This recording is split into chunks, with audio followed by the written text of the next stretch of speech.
चलिए, तो हम लोगों का नेक्स्ट स्टार्ट होता है पेज नंबर 18 से।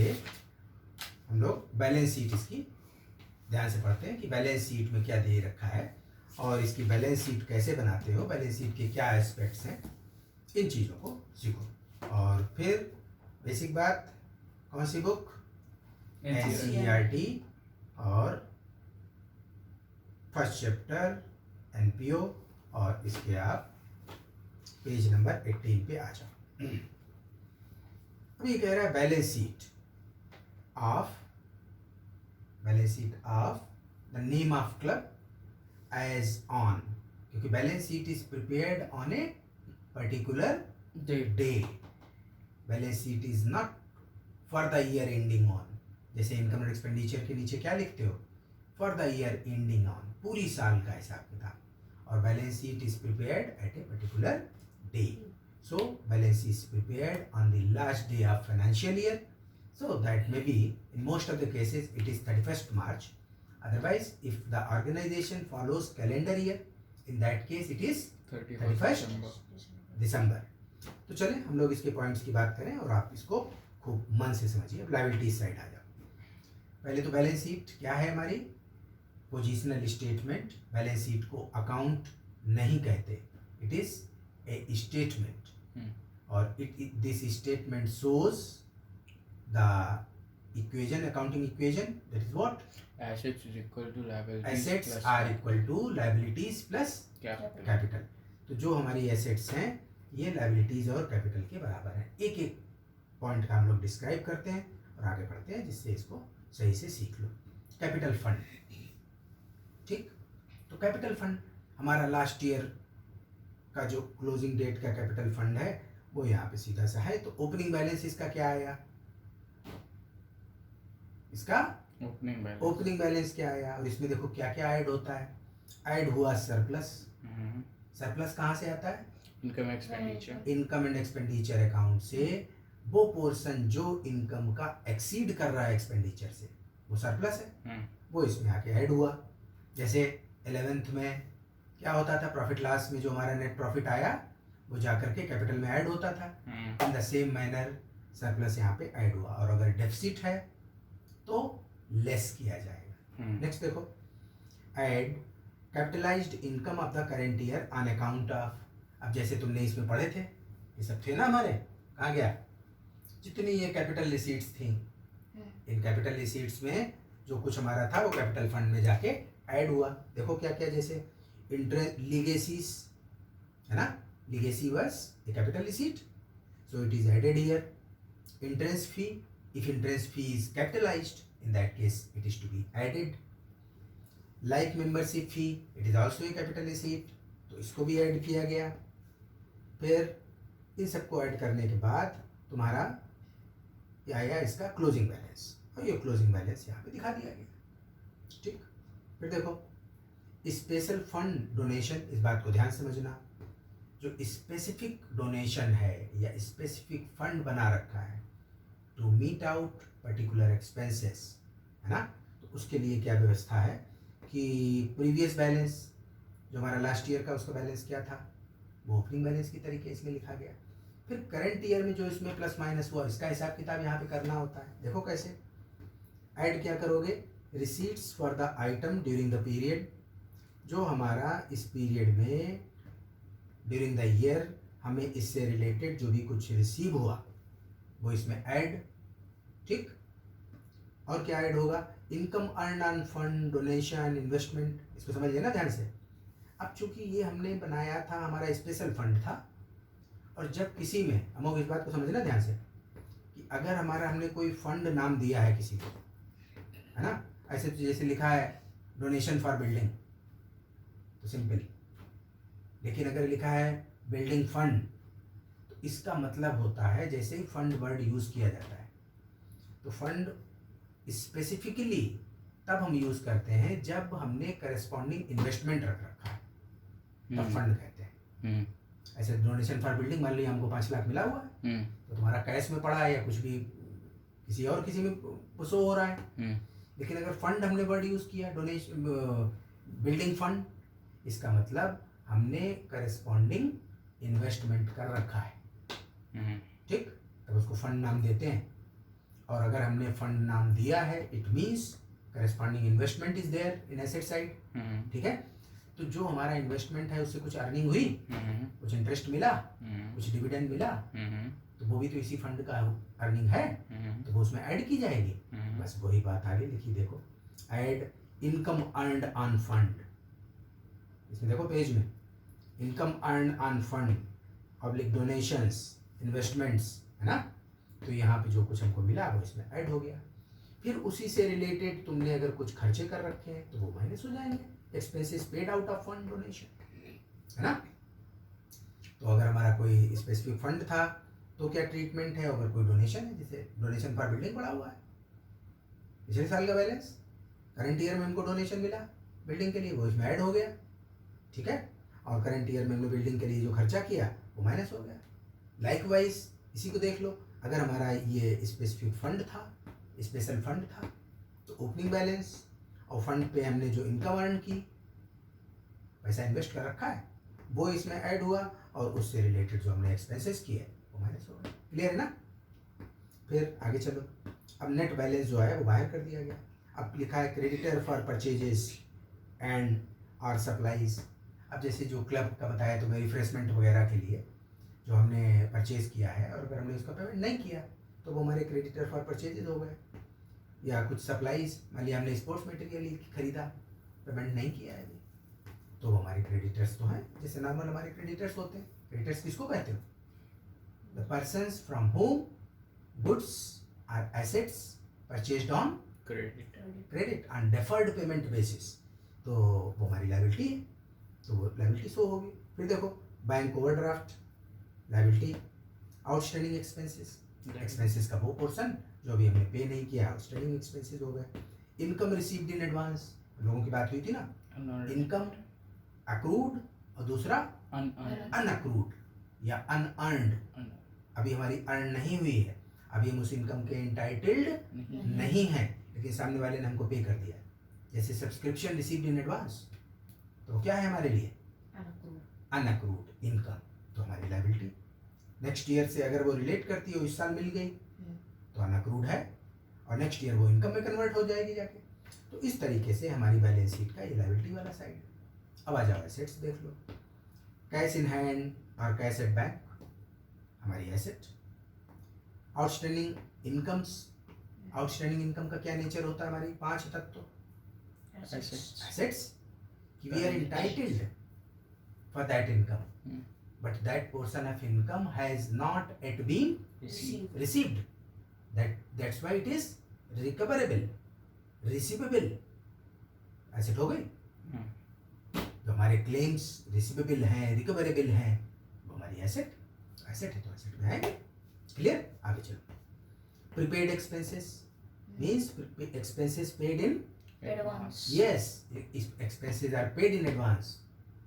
तो इस साल का तो नहीं था बाबू, अगले साल के लिए दिया, so this is an asset। फिर स्टॉक ऑफ कंज्यूमेबल आइटम्स, तुमने गुड्स कंज्यूमेबल आइटम्स खरीदा, जो आइटम हमारे यहाँ कंज्यूम होते हैं, तो जितना कंज्यूम हुआ वो तो करंट ईयर के एक्सपेंस में हो गया, लेकिन जो स्टॉक बचा है वो क्या है?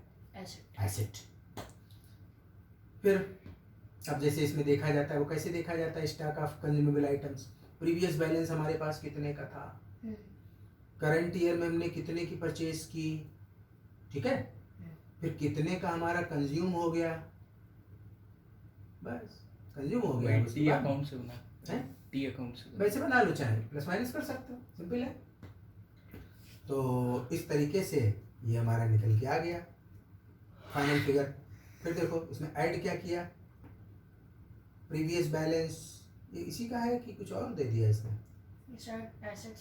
एसेट्स का। चलो प्रीवियस बैलेंस क्या था? Purchase in the current period, फिर less book value of asset sold या डिस्पोज्ड ऑफ, अब जो बचा वो क्लोजिंग बैलेंस, ठीक है।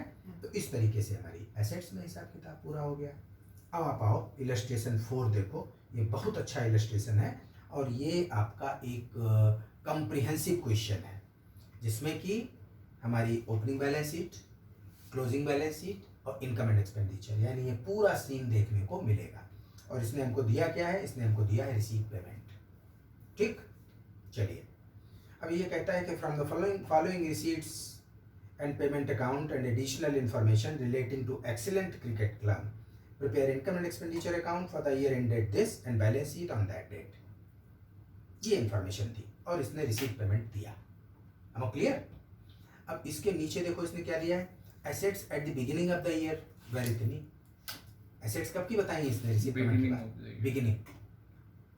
और इसने हमको कोई ओपनिंग बैलेंस शीट दी नहीं है ना, तो इसके मतलब हमें ओपनिंग बैलेंस शीट बनानी। क्यों बनानी है, कैपिटल फंड। हाँ, क्योंकि हमें क्या निकालना है, कैपिटल फंड, है ना।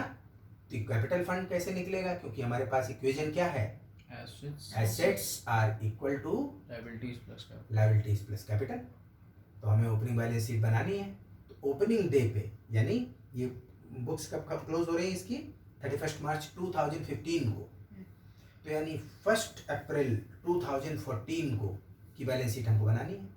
उस बैलेंस शीट को बनाने के लिए हमें एसेट्स लायबिलिटीज दे रखी है और मिसिंग फिगर फिर क्या आ जाएगी, कैपिटल फंड, क्योंकि हमारी इक्वेशन क्या होती है, assets are equal to liabilities plus capital. और उसने कैपिटल हमको दी नहीं, एसेट्स दी हैं और लायबिलिटीज दी हैं, तो कैपिटल हमको फाइंड कर लेंगे आराम से, कोई दिक्कत।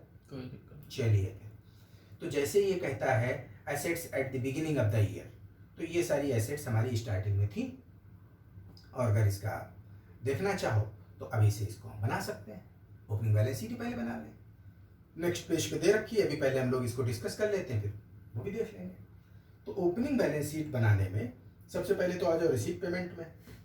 रिसीट पेमेंट में देखो दिया है तुम्हारा balance BD cash in hand, opening balance है, तो बैलेंस कब का हुआ, 1 अप्रैल 2014 का स्टार्ट का बैलेंस है कैश का। ये तुम्हारा ओपनिंग बैलेंस शीट का पार्ट हो गया। ओपनिंग बैलेंस शीट में देख लो एसेट साइड, कैश तुम्हारा पड़ा है 18,000, कैश इन हैंड 18,000 पड़ा हुआ है। ठीक, अगले पे आ जाओ। अब ये कहता है assets at the beginning of the year, ये सारी एसेट्स हमारी बिगिनिंग में थी, तो इनको आप प्लेस कर दो। कैश लिख ही चुके हो, इसके अलावा प्लेग्राउंड लिखो, stock of sports material, printing and stationery का स्टॉक क्या था, और सब्सक्रिप्शन रिसीवेबल कितना था, है ना। ये सब हमारी एसेट्स का पार्ट था, तो इन सबको एसेट्स में पहुंचा दो। 5,85,000, 11,000, 28,000, 5,85,000, 11,000, 28,000, ये सब तुम्हारी प्लेस हो गई। क्लियर है ना। ठीक, अब दूसरे में आ जाओ। और ये क्या दे रहा है, और एक पार्ट इसमें और लिखा है ओवरड्राफ्ट। ओवरड्राफ्ट। अब तुम अगर अपनी रिसीट पेमेंट देखो, रिसीट साइड कैश का बैलेंस दिया है, तो ये बैलेंस हमारा पॉजिटिव। पेमेंट साइड दे रखा है बैलेंस बीडी बैंक ओवरड्राफ्ट, तो ये हमारी लायबिलिटी स्टार्ट हुई है। बैंक ओडी है, money overdraft from bank, so it is a liability. तो लायबिलिटी में इसको शो कर दो, ये भी हमारा स्टार्टिंग का है। तो लायबिलिटी में तुमने 16,000 प्लेस कर दिए।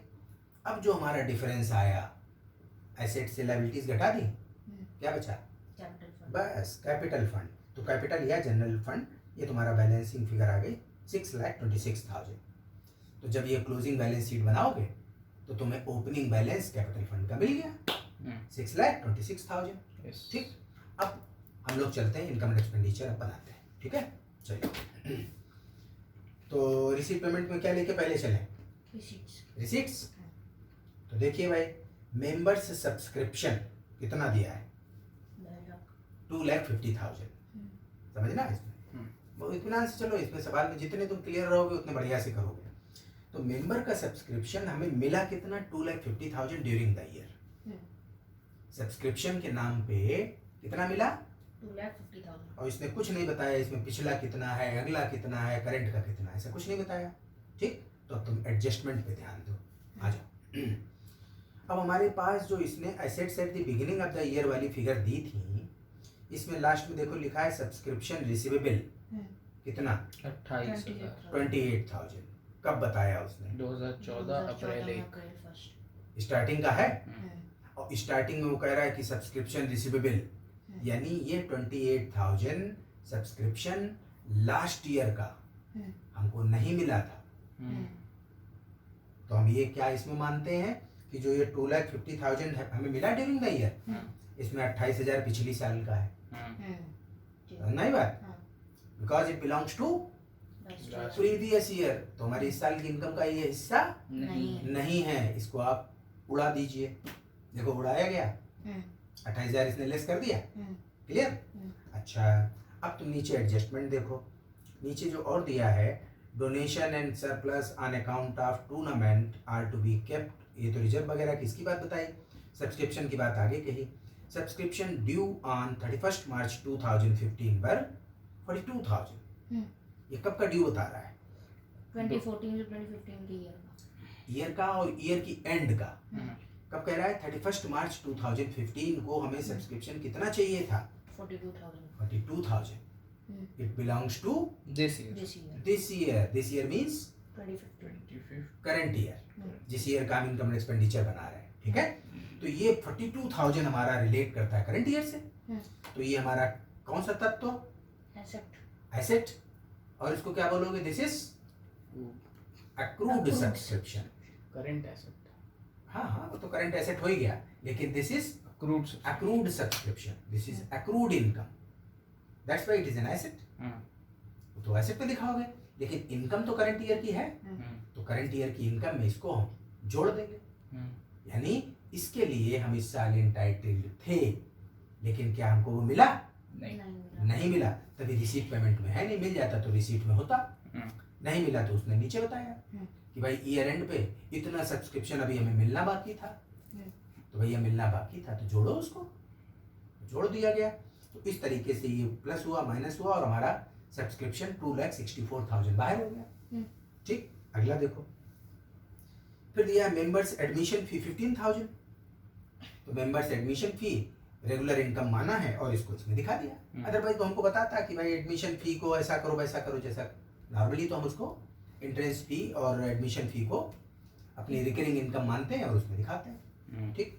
Next, sale of old sports material 2,500, old sports material को इसने सेल किया, इसकी इसने कोई हमको कॉस्ट या कुछ नहीं बताई, तो सीधा सीधा कबाड़ बेचा इस तरीके से, तो इनकम में आ जाता है, इनकम में दिखा दिया। नेक्स्ट देखो, हायर ऑफ ग्राउंड है ना, हायर ऑफ ग्राउंड दिया 28,000, ये कह रहा है रेंट ऑफ हॉल, खैर उनकी जो इच्छा कह लें, लेकिन ये हायर ऑफ ग्राउंड 28,000, ये भी हमारी रिकरिंग इनकम है ना, तो रिसीट्स में दिया, हमारी रिसीट में दिया, लेकिन ये इनकम है तो इनकम में चली गई, है ना।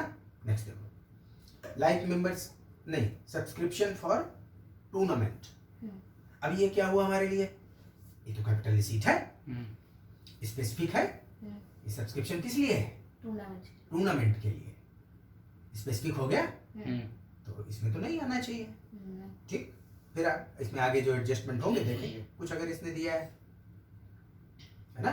चलो आगे, फिर लाइफ मेंबरशिप फी कौन सी रिसीट मानी जाती है, कैपिटल रिसीट, तो ये भी बैलेंस शीट में जाएगी, है ना, रिसीट है हमारी, कैपिटल रिसीट मान लिया तो कैपिटल रिसीट बैलेंस शीट में।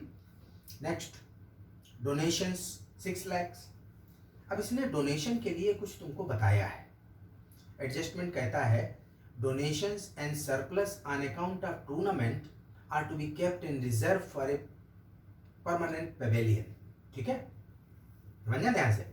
इसने कहा डोनेशन और जो सरप्लस हुआ हमें किस बात का, टूर्नामेंट से रिलेटेड, इसको हमें कहाँ रखना है, इसको हमें परमानेंट पेवेलियन के रिजर्व के लिए रखना है, यानी ये भी हमारा कैपिटलाइज करना है, इसको आप इनकम में नहीं पहुंचाओगे।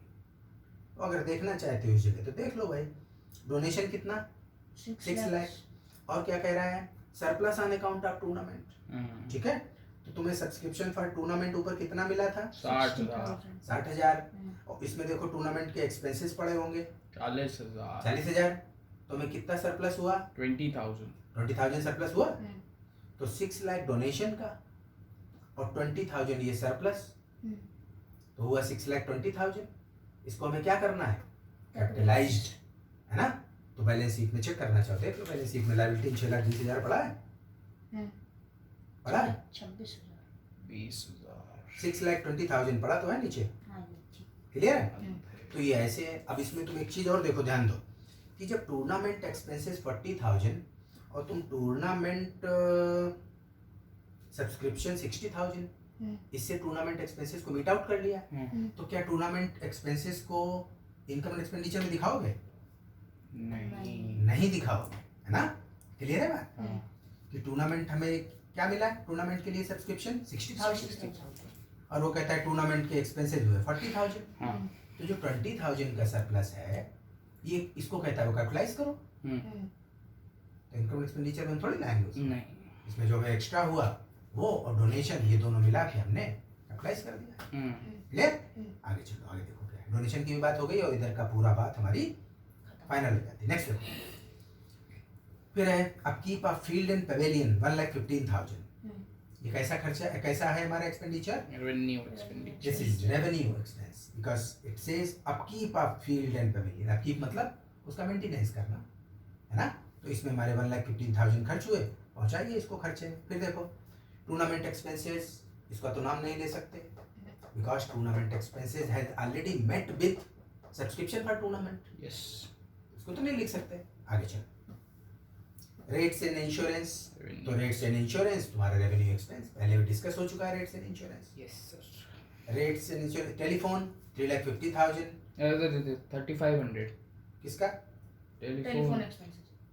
हाँ 3500। हाँ, टेलीफोन एक्सपेंसेस 3,500। तो 3,500 नीचे तो कुछ नहीं दिया है, नहीं दिया है। बस पहुंचाइए इसको, सीधा सीधा खर्चा। फिर पोस्टेज एंड कुरियर चार्जेस कितने? 4,000। अब 4,000 इसको खर्चा को लिख दिया गया। फिर आती है प्रिंटिंग एंड स्टेशनरी 26,000। इससे रिलेटेड कुछ इसमें पड़ा हुआ है। अब देखो प्रिंटिंग एंड स्टेशनरी का क्या हिसाब किताब है। वो कहता है प्रिंटिंग एंड स्टेशनरी के लिए पेमेंट तुमने कितने का किया करंट ईयर में? 26,000 का। और प्रिंटिंग एंड स्टेशनरी का तुम्हारे पास स्टॉक कितने का था? 11,000 दिया है ना ऊपर कि एसेट्स एट द बिगिनिंग। तो प्रिंटिंग एंड स्टेशनरी का मेरे पास 11,000 का स्टॉक था, समझना?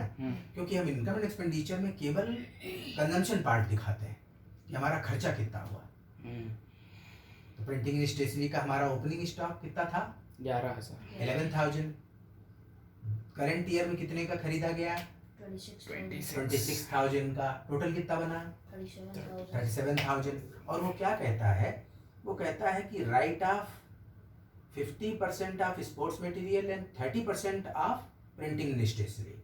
तो प्रिंटिंग एंड स्टेशनरी का जो 37,000 हुआ, तो इस 37,000 का वो कहता है कि 30% राइट ऑफ करो।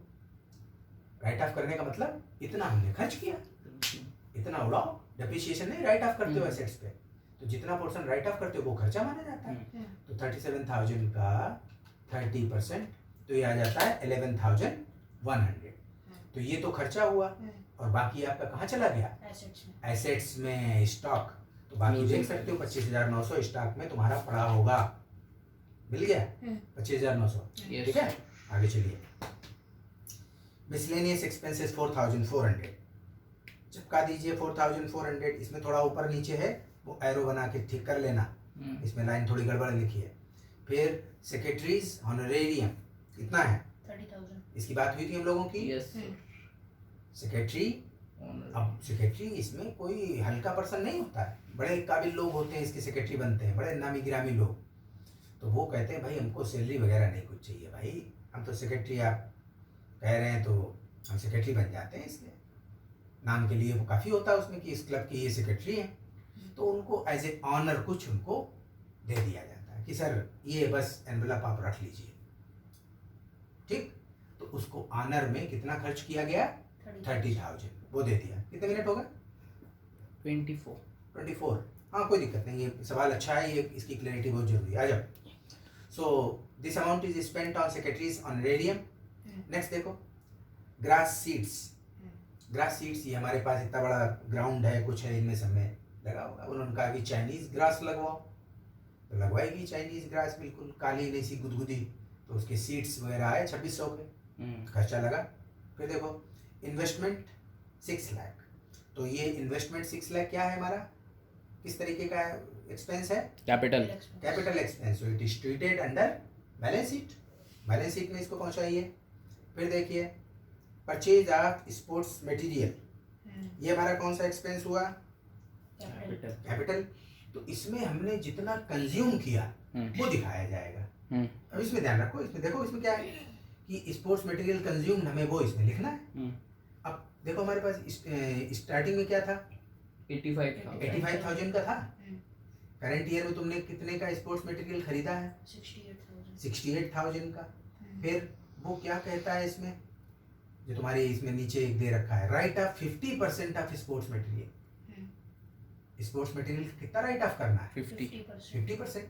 तुम्हारे पास है कितने का? 1,53,000, इन दोनों का टोटल। यानी इतना राइट ऑफ, यानी इतना इस साल कंज्यूम हो गया है, टूट गया, ये सब चीजें हैं। वही तो कबाड़ बेचा था अभी, है ना? तो वो स्पोर्ट्स मटेरियल 76,500 का स्टॉक में चला गया और 76,500 तुम्हारा यहाँ पे पड़ा है। ठीक, इसकी सारी चीजें तुम्हारी हो गई। अब क्या करोगे? अब इसमें निकालोगे डिफरेंस। इनकम साइड का टोटल किया, एक्सपेंडिचर का टोटल किया। इनकम साइड का टोटल तुम्हारा एक्सीड कर रहा है। इसमें कितना एक्सीड कर रहा है? 52,400 से। So this is what is this? This is what? Surplus. And it is how it is treated? Added into capital fund. Added to capital fund. Add करिए 52,400। ठीक है? तो इस तरीके से अब आप इसको देख सकते हो। तो ये इनकम एक्सपेंडिचर तैयार हो गया। अब बात आ जाओ इसकी क्लोजिंग बैलेंस शीट। तो क्लोजिंग बैलेंस शीट में जो कैपिटल फंड है ये तो आया ओपनिंग बैलेंस शीट से। Yes, sir. ठीक है? इसमें सरप्लस तुमने ऐड किया कहाँ से? Income income and and expenditure account से, वो सरप्लस इसमें ऐड हुआ। उसके अलावा देखो इसमें कैपिटलाइज किसको किया? लाइफ मेंबरशिप फी, पीछे देखी होगी ना 20,000 जो मिली थी, कैपिटलाइज करोगे ना उसको। लाइफ मेंबरशिप फी 20,000 वो कैपिटलाइज हुई और इसको बाहर कर दिया। अब जो पवेलियन फंड की बात हुई थी, हम लोगों को पहले डिस्कस हो चुका है। उसने बताया कि सरप्लस फ्रॉम टूर्नामेंट और डोनेशन को पवेलियन फंड में डालिए, वो हमने इसमें डाल दिया। ठीक, एसेट्स में आ जाओ। अब जो कैश इन हैंड लिखा है इसने 74,000, ये कहाँ से मिलेगा? ये मिलेगा रिसीट पेमेंट का क्लोजिंग बैलेंस। देखो रिसीट पेमेंट का क्लोजिंग बैलेंस 74,000 पड़ा है बैलेंस शीट। ये हमारी क्लोजिंग की कैश है, पहुंचाइए क्लोजिंग बैलेंस शीट में। Outstanding subscription 42,000। ईयर एंड में उसने बताया था कि 42,000 का हमारे पास अभी सब्सक्रिप्शन नहीं मिला है। This is accrued income. Asset हुई, एसेट में पहुंचा दिया गया उसको। फिर स्टॉक ऑफ स्पोर्ट्स मटेरियल, इसका देखा था 50% तुमने कंज्यूम कर लिया, 50% बचा, वो इसमें आया। फिर स्टॉक ऑफ प्रिंटिंग स्टेशनरी, इसमें कितना बचा था? 70% बचा, 30% कंज्यूम। तो 70% हमारा था 25,900। 25,900 वो हमारी एसेट्स में। इन्वेस्टमेंट इसने बताया, देखो तुम्हारे पेमेंट में पड़ा हुआ इन्वेस्टमेंट 6 लाख का, ये भी हमारा इसी का आइटम हुआ। और अब आप इसमें देखो प्लेग्राउंड हमारा ये थे ना एसेट्स इन द बिगिनिंग, तो कोई बेच तो नहीं दी ना कोई बीच में, प्लेग्राउंड बेचा तो नहीं, तो अभी तो है ना मौजूद। तो बस ये तुम अपनी क्लोजिंग बैलेंस शीट से देख लो, क्लोजिंग बैलेंस शीट में प्लेग्राउंड पड़ा हुआ है, बस वो 5 लाख। तो इस तरीके से हमारी सारी चीज़ें इसमें आ गई। और जब सारी चीज़ें आ गई तो एक बार इनको देख जाइए, इनको मनन कर लो और बैलेंस शीट का टोटल मिला के जय जयकार करो इसकी बैलेंस शीट की। Items clear? Yes sir. इनके आइटम्स को बहुत अच्छे से बार बार इसको देखोगे तो ये बैलेंस शीट की एक ग्रिप आ जाएगी और इसको बढ़िया से समझ लोगे। कोई क्वेश्चन? No sir. क्लियर है ना सब? यस बहुत बढ़िया, इसको रिवाइज कर जाओ। और फिर अगले में हम लोग चालू करेंगे peculiar items, that is given on page number 21। अब ये यहाँ से जो सब्सक्रिप्शन वाला पार्ट होगा कि हाउ इट इज ट्रीटेड, ये इसका मोस्ट इम्पॉर्टेंट पार्ट है एनपीओ का, और इसकी understanding is very necessary because only this is the point of subscription which makes so many confusions in the minds of students. तो लग जाओ बढ़िया से, ठीक है? चलो भाई पैक करिए इसको। कितना मिनट हो गया? ये है आपका 29 मिनट। हाँ नो प्रॉब्लम। अब नेक्स्ट हम चालू करेंगे इसी से। चलो ओके।